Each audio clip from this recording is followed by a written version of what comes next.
Hello, I'm Lesley Atherton, and this story is called Raincoat. Just one more thing.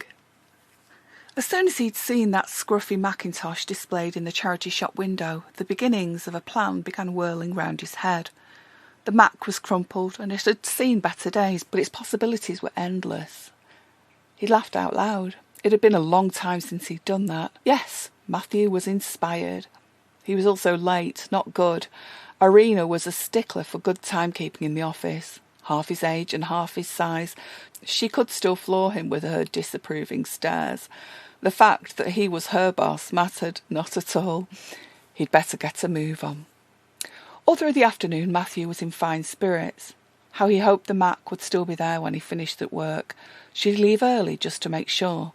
Even while asking himself that question, he realised the ridiculousness of his daydreams. But once, just once, he was determined to act out of character. Irina asked what was wrong.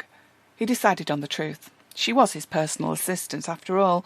If she couldn't appreciate his flashes of wisdom and imagination, then there was no hope for him. I have to leave early, Irina. There's something I need to do urgently, to do with Sarah. We'll come in early tomorrow and work on the Jameson contract together, shall we? Irina's face softened and changed. Of course, Mr. Hanson. Do whatever you need to do. I'll see you tomorrow.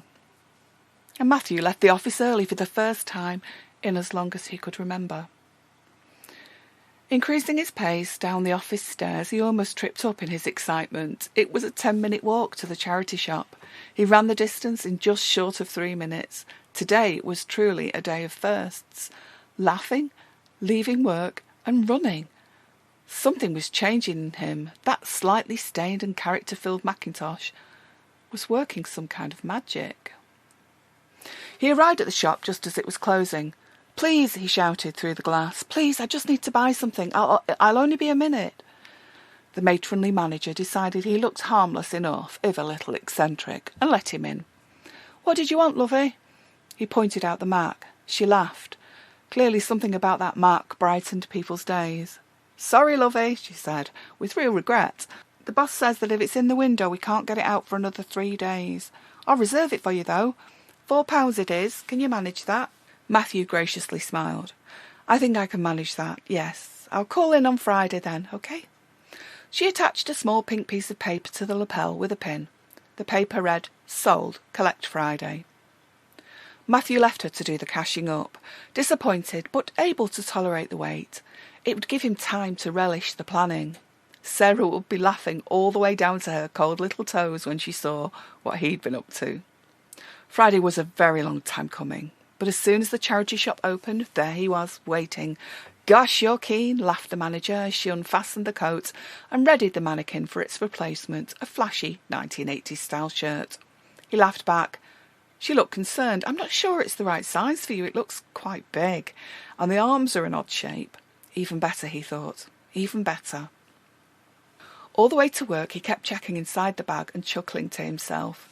Once there, Irina was intrigued at the change in him. What on earth could be in that bag that would make such an enormous difference to her poor boss, who she thought would never have smiled again? She wandered up behind him. "Is everything all right, Matthew?" she asked. "Yeah, pretty much," he replied, surprised at his own reaction. His smile lasted a few moments. She liked him better like this, and told him so. He nodded, enjoying his rediscovered spring in his step. Once home that night, he changed out of his suit into some old-fashioned slacks, a faded shirt and a cheap tie, all bought for the occasion. He looked at himself in the mirror. What a transformation! All he needed now was a little more stubble and a slightly more dishevelled hairstyle. He'd been preparing by watching one DVD after another, copied from Sarah's collection. He was almost ready. It was Friday, their night. They would eat and drink, and he would tell her stories or read the newspaper, maybe play a board game. Sometimes they would simply enjoy the companionship of each other. Pure pleasure and pure love. He was ready, he was there, costume prepared, stubble unshaven, heart lifting by the second as he imagined Sarah's face. He took a deep breath and walked into the room towards her. Apart from the smile and the stubble, there was no way for her to guess what he was planning. "Hello there, my angel. I've missed you." He smiled at her. Her head lifted slowly to look at him. and smiled back in greeting. "Would you like me to put a DVD on? One of your favourites?" She pointed out a title from her collection. He smiled to himself. 2 films on 1 disc. Uneasy Lies the Crown and Murder in Malibu. This was going to be fun, he thought, and hopefully would be fun for his beloved Sarah too. Matthew set the disc whirring in her machine, selected Uneasy Lies the Crown, and sat holding Sarah's hand and occasionally stroking her hair. They sat in silence, waiting for the film to begin. Both had seen it many times before, but revelled in its familiarity and innocent sweetness, despite, or even because of, the slightly grisly subject matter. Partway through, Matthew got up. "I won't be a minute," he said. "You carry on watching." Sarah sat and watched with the faintest trace of a smile about her lips as he left the room. In the bathroom, he hurriedly put on the crumpled clothes, the threadbare tie, and the raincoat that was variously too big and too small in the places that mattered. He messed his hair up, adjusted his facial expression, and lit a large, curiously perfumed cigar. He was ready. "Just wait till I tell Mrs. Columbo about this," he mimicked as he opened the door.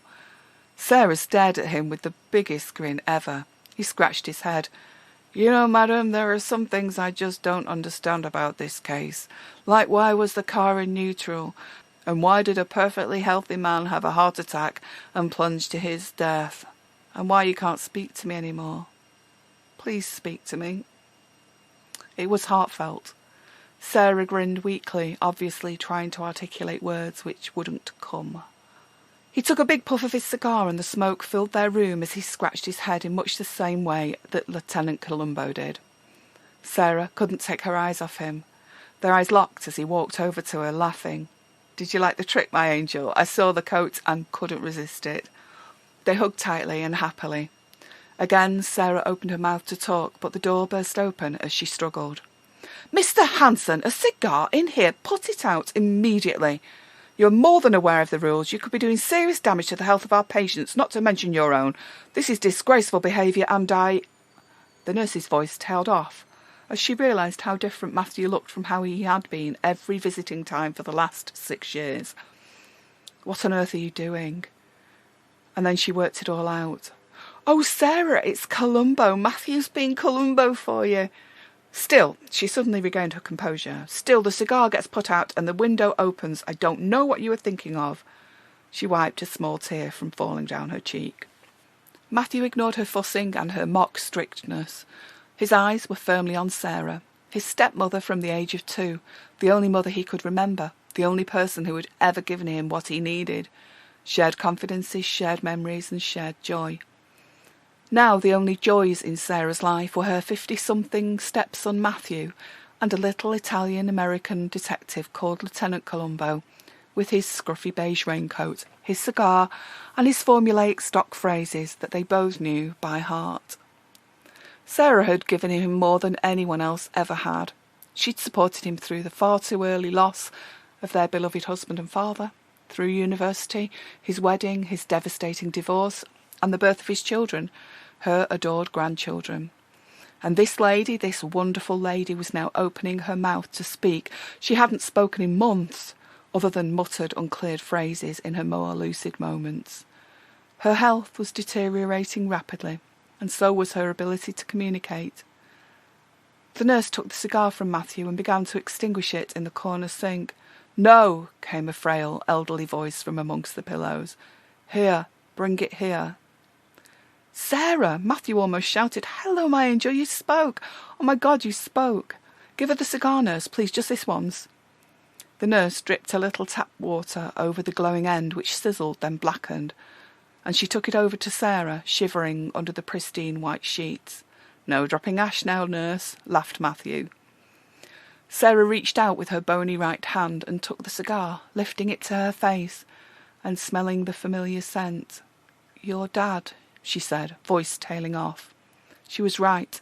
His father had smoked exactly that brand, one on a Friday night and one on a Saturday, which was exactly why Matthew had chosen it in the unfamiliar atmosphere of the tobacconists.